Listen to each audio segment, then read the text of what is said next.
जय हिंद प्यारे साथियों, बहुत बहुत स्वागत करता हूं आप लोग अपने चैनल वैकेंसी पॉइंट पर। दोस्तों, बात करने वाले हैं उत्तर प्रदेश शिक्षक भर्ती 2025 की। खासकर सरकार और आयोग से कुछ सवाल और उन अभ्यर्थियों के हक की आवाज़ बनेंगे जो सालों से इंतज़ार में, अभी तक उनका इंतज़ार फ़िलहाल ख़त्म होने का नाम नहीं ले रहा है। हर एक ऐसे मुद्दे उठाने के लिए वैकेंसी पॉइंट चैनल हमेशा आप लोगों के साथ खड़ा हुआ है। आप लोग अपना सपोर्ट और सहयोग बनाए रखें।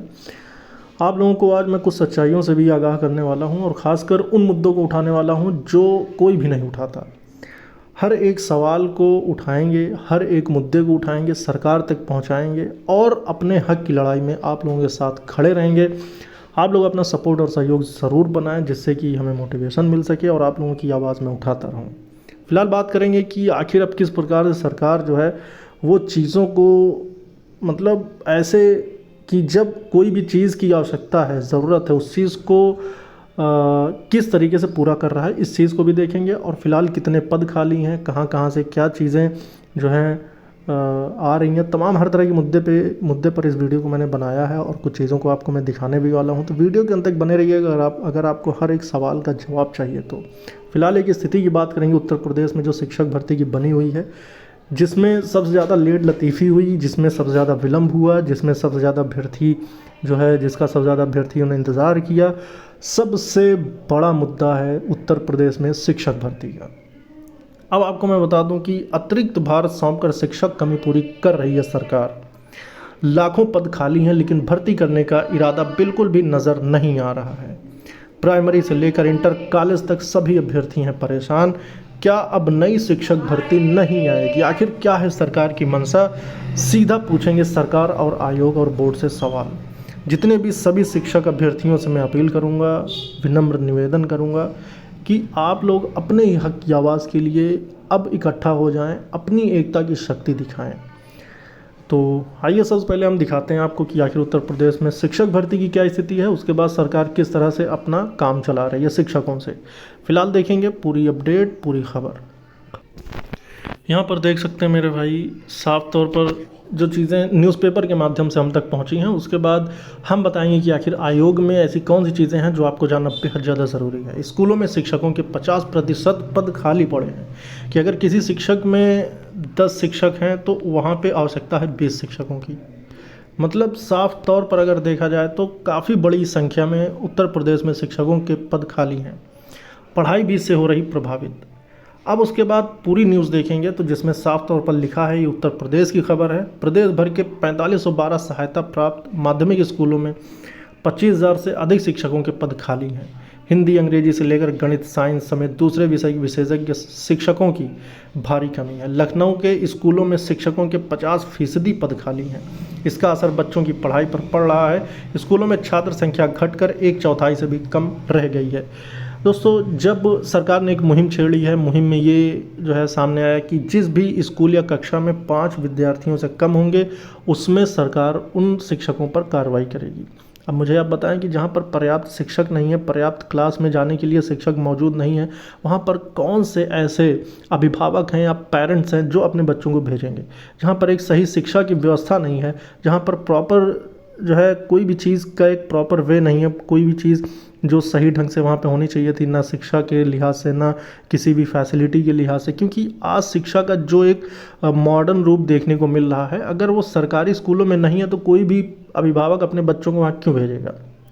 तो यहाँ पर चीज़ों को मॉडर्न बनाने की और उस अकॉर्डिंग कि जब आज जिस शिक्षा की ज़रूरत है बच्चों को, उस तरह से अगर ना मिल पाए तो कोई भी अभिभावक होगा अपने बच्चों को वो देखना चाहता है कि जिस तरह पिछली जो पहले के माँ बाप थे जिन्होंने पढ़ाई अच्छे से नहीं करी, उनके भी अब हौसले बुलंद हैं कि उनके बच्चे अच्छे से अच्छी पढ़ाई करेंगे।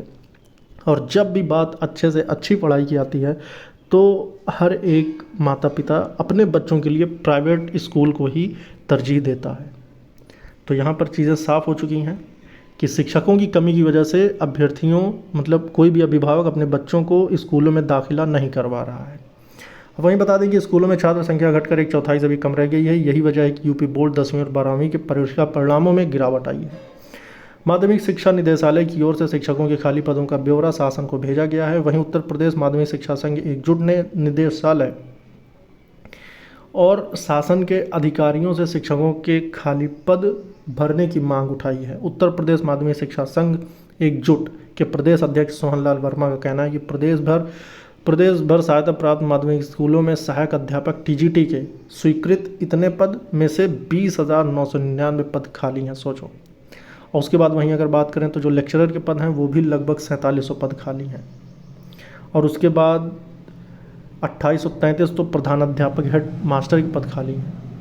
अगर ये स्थिति रही, लगभग 25,000 टीजीटी पीजीटी के पद खाली हैं, तो आप समझ सकते हैं कि ये कितना बड़ा, सिर्फ एक का बताया गया कि सिर्फ टीजीटी में 21,000 पद हैं। और वहीं आपको बता दें कि ये ऑफिशियल अपडेट है कि एलटी ग्रेड जो जीआईसी में टीचर्स होते हैं, टीजीटी के इक्विवेलेंट, मतलब 9th और 10th के जो शिक्षक होते हैं, या फिर कहीं के उनको 6 to 8 भी एडमायर किया जाता है, तो उसके भी लगभग 9,000 पद खाली हैं। तो आप इस स्थिति को थोड़ा सा वो करें कि अगर ये इतने बड़े पैमाने पर अगर शिक्षकों के पद खाली हैं तो ये कितना बड़ा प्रभाव डाल सकता है एक प्रदेश में शिक्षा की व्यवस्था पर। 25,000 से अधिक शिक्षकों के पद माध्यमिक स्कूलों में इस समय खाली हैं। माध्यमिक शिक्षा की बात हो रही है। उसके बाद उत्तर प्रदेश माध्यमिक शिक्षा संघ एकजुट की मांग, सरकार शिक्षकों के खाली पद भरे। यहाँ पर आप देख सकते हैं कि टोटल जो सहायक अध्यापक के पद हैं वो 20,999 और वहीं प्रवक्ता के 4,703 पद। चलिए, अब एक तरफ तो आपने ये देख लिया कि कितने पद खाली हैं, लेकिन अब मैं आपको दिखाता हूँ कि सरकार कर क्या रही है, इन खाली पदों की किस तरह से मैनेज कर रही है। मतलब नई शिक्षक भर्ती न लाने की वजह से वो किस प्रकार से क्या मैनेज कर रहे हैं, ये मैं आपको दिखाता हूँ, जो कि आज की खबर है। हिंदुस्तान अखबार ने इस खबर को छापा है कि प्रतिनियुक्ति राजकीय विद्यालयों में अब पढ़ाएंगे परिषदीय शिक्षक। यहाँ पर आप देखें राजकीय विद्यालयों में रिक्तियों की स्थिति क्या है। सहायक अध्यापक में 2525 महिला, राजकीय विद्यालय की बात कर रहा हूँ जो जीआईसी होते हैं, 4860 पुरुष, टोटल 7385। और वहीं प्रवक्ता की बात करें जो लेक्चरर होते हैं, 836 महिला, 822 पुरुष, टोटल 1658। ये रिक्ति है जो कि अभी प्रदेश में जीआईसी में इतनी कमियां हैं। शिक्षकों की कमी से जूझ रहे प्रदेश भर के राजकीय विद्यालयों में बेसिक शिक्षा परिषद के स्कूलों में कार्यरत शिक्षकों की प्रतिनियुक्ति पर रखने की तैयारी है। शासन के उप सचिव आनंद कुमार सिंह ने महानिदेशक स्कूल शिक्षा कंचन वर्मा को पत्र लिखकर राजकीय माध्यमिक विद्यालयों में रिक्त प्रवक्ता और सहायक अध्यापक एलटी ग्रेड के पदों को बेसिक शिक्षा परिषद के नियंत्रणाधीन विद्यालयों में कार्यरत शिक्षकों द्वारा प्रतिनियुक्त पर रखे जाने के संबंध में बेसिक शिक्षा विभाग का अभिमत लेने के निर्देश दिए हैं।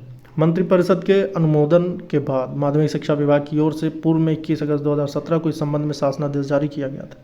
हालांकि उसके बाद उत्तर प्रदेश लोक सेवा आयोग की ओर से 2018 में एलटी ग्रेड भर्ती और 2020 में प्रवक्ता भर्ती के बाद मामले ठंडे बस्ते में चला गया।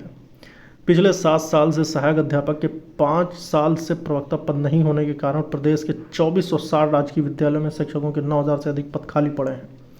सहायक अध्यापक के 7385 और प्रवक्ता के 1658 पदों पर भर्ती का अधियाचन लोक सेवा आयोग को भेजा गया है। इस बीच छात्र हित में परिषदीय शिक्षकों को रखने की कवायद शुरू हो गई है। प्रतिनियुक्ति पर जाने वाले शिक्षकों को क्या लाभ या सुविधाएं मिलेगी, इस पर निर्णय होना बाकी है।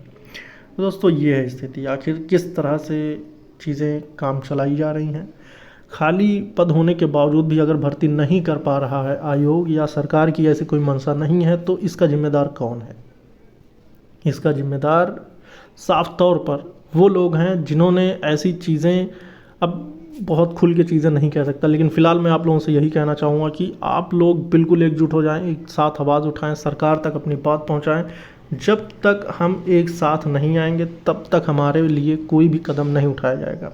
मैं आप लोगों से अपील करता हूं और उम्मीद भी करता हूं कि आप लोग अपना सपोर्ट और सहयोग बनाए रखेंगे और एकजुट होंगे। और उसके बाद किसी भी भर्ती का एग्ज़ाम कैलेंडर ज़रूर जारी हो, जिससे कि अभ्यर्थियों में मोटिवेशन रहे, उनमें उत्साह रहे और अपनी भर्ती को समय पर पूरी करें।